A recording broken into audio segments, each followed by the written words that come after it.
And what's up, everybody? Welcome back to the channel. It is your boy Cheap Ludes. I'm back with another video, man. So before we get started, if you're new to the channel, subscribe. I just hit 1,000 subscribers. I'm pretty stoked. If you're not new, man, like this video, comment down below, etc.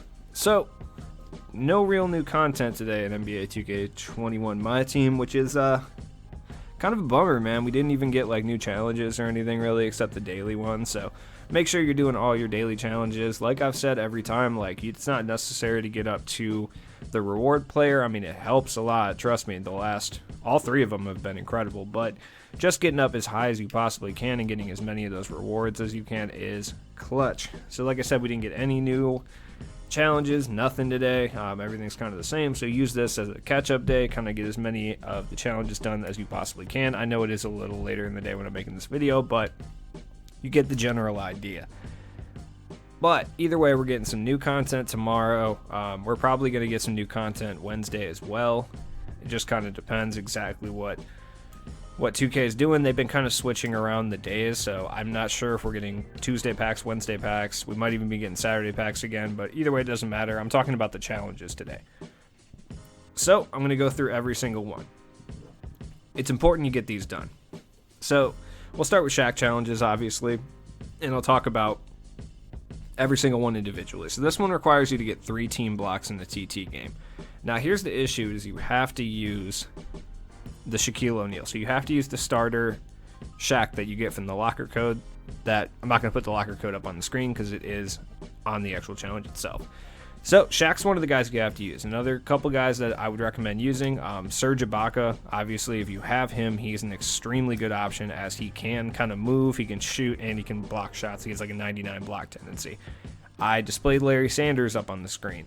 Reason for that is Larry Sanders has a 99 block tendency and like a 90 shot contest with like an upper 90s block.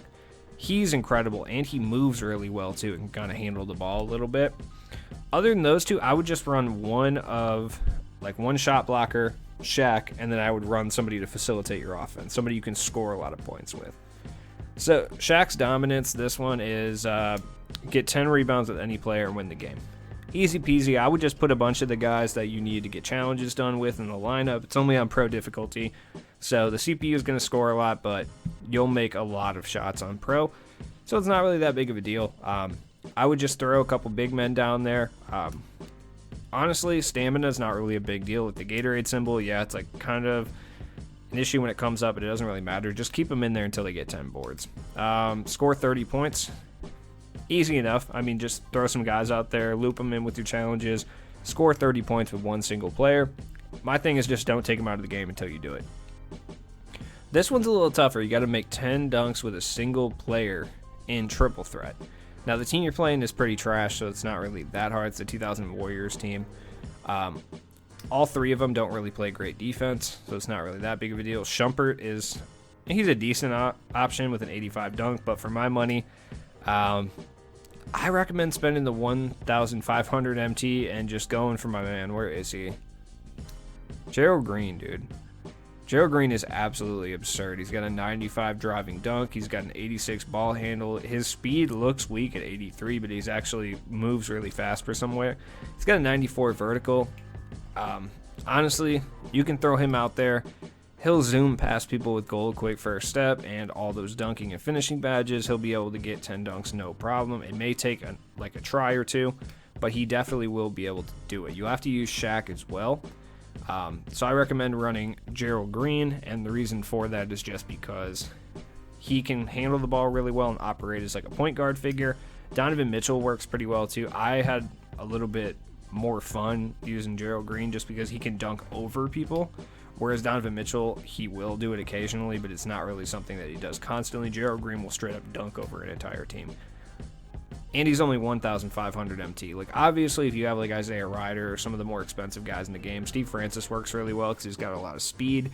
He's going to be more of a drive past people and dunk kind of guy, whereas Gerald Green will be able to throw down contact dunks pretty easily in addition to being able to drive past people. That's why I kind of recommend going him instead. I think you'll be able to get 10 dunks, and if you have any Giannis cards, obviously Giannis works really well as well. This one, double-double, I recommend personally just going with point guards and just getting 10 assists, 10 points. Rebounds are just so sketchy on pro difficulty, and the reason I say that is because you'll make a lot of shots you're not even trying to make on pro difficulty if you're trying to go for rebounds. So I find it much easier just to go for assists. If you're doing 10 assists, 10 points with a good point guard, you can get it done every time. Rebounds are sketchy. You might fuck up with only 9 rebounds. 20 points in the paint with any player. I recommend just using like Gerald Green again, to be completely honest with you. The thing is you want to target, you want your second tallest player to be the guy you're scoring with. Reason for that is he's going to match up with Ruby Rip Hamilton. It's just a little bit easier to score on him than like Diamond Ben Wallace and Pink Diamond Chauncey. He lacks some of the defensive badges, so if you have someone with like gold quick first step, you should be able to get right past him. That's my recommendation there. Score 30 points with any player in TT. No biggie. Like I said, you will have to use Shaq, so make sure that you're surrounding him with 2 really good scoring options. You should be fine. Get 2 blocks with any player. Put out your best. This is 6-minute quarters, which gives you a little bit of extra time, and it's a 5v5. So just throw out your best 2 blocking big men, whether that be Larry Sanders, Serge Ibaka, pretty much whoever, and then just leave them out there until they get those blocks. Literally, don't take them out of the game. And then the last one's just easy. You just have to score 45 points. So, Michael Jordan challenge, you will have to use this MJ card, which is kind of a pain in the ass. And the reason for that, the MJ card itself, he's solid for an Emerald. Like, he's just a rim running Emerald card, and rim running is meta this year, so it's pretty easy to like drive to the hole. And he's got a 90 driving dunk, 78 ball handle, some decent speed. Like, it's not terrible. He plays okay defense, so he's not terrible at all. He's an okay card, especially for Emerald tier, but when you get to some of these challenges, it sucks. So get a double-double with any player. Easy enough. So here's the thing, is like you don't have to actually use Michael Jordan in your lineup. You do, but you can keep him down in the 3 bench slots that don't ever come in. It's fine. So this one you have to make 6 team 3-pointers, and you have to use Michael Jordan, who does not shoot threes. He has like a 60 3-pointer. So I just recommend making sure both these guys over to the right are great 3-point shooters. And just some options like Rex Chapman, Tom Gugliotta duo is really good if you want something that's going to be cheap. That way you have a nice big man and a nice ball handling guard. You can just make threes rain with those 2 guys. Other than that, I just use like 2 of your best 3-point shooters. Guys you're most comfortable with too. 55 points with any player. Like I said, use somebody you're very comfortable with, somebody you know you can drop 55 with. Just don't take them out of the game at all until you get 55 points. You don't need to. It doesn't matter if he has Gatorade symbol or not, especially if he has tireless shooter. You'll be fine. TT can get 5 assists with any player. So here's another issue. You have to have Michael Jordan in the game.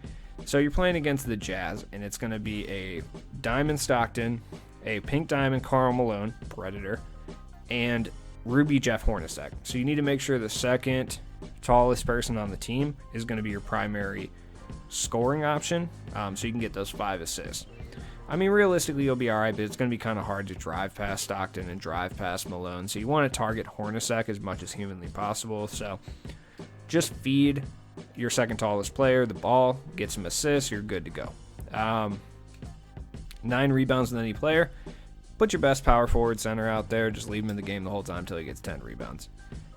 10 team 3-pointers. So once again, this sucks because Michael Jordan cannot shoot 3. So you just want to make sure you have 2 excellent 3-point shooters on the perimeter. Same thing as before. Get 2 team blocks. Once again, this is triple threat. So this is kind of unfortunate because at least with the other ones in the Shaq challenge where you had to use Shaq himself is a good shot blocker. Michael Jordan is not a good shot blocker at all. Also, I don't know how they looped the 63 points versus the Celtics into 2 team blocks. Like, I don't really understand what that's all about, but whatever. Once again, Larry Sanders is another really good option. He's fast enough to move into the paint and block shots. He's got a high block tendency, so if you're playing off ball, he'll get, blocks by himself. Thurl Bailey, I think he has a low block rating, but he's like body type perfect. Larry Sanders is a great option. Obviously, if you have any Giannis card, they work really well. Josh Smith and Dave Cowan's box shots really well, actually.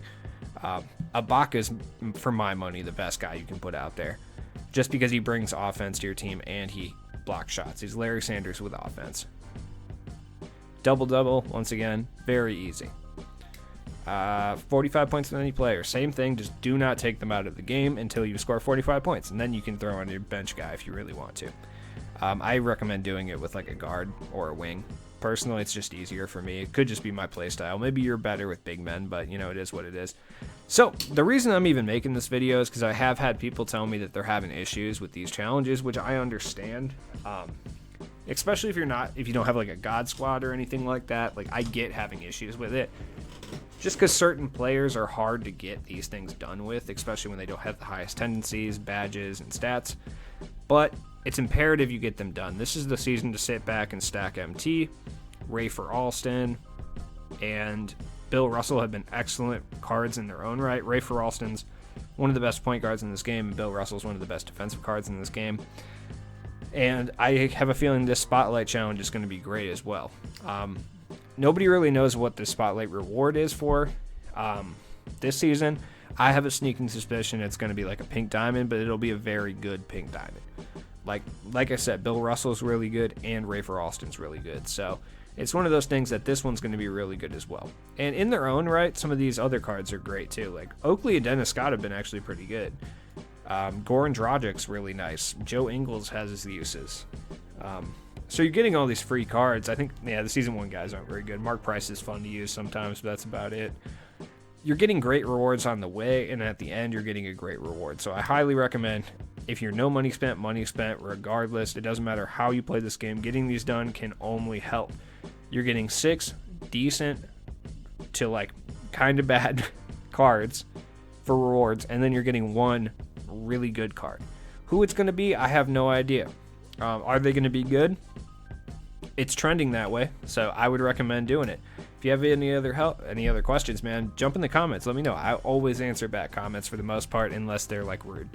So, anyways, it's been your boy Cheap Ludes. Thanks for watching the video. Please like, comment, and if you're new, subscribe, man. I just got 1,000 subscribers. Trying to come up, dude. Anyways, guys, I appreciate all you guys, and I'll be back tomorrow with new content. So.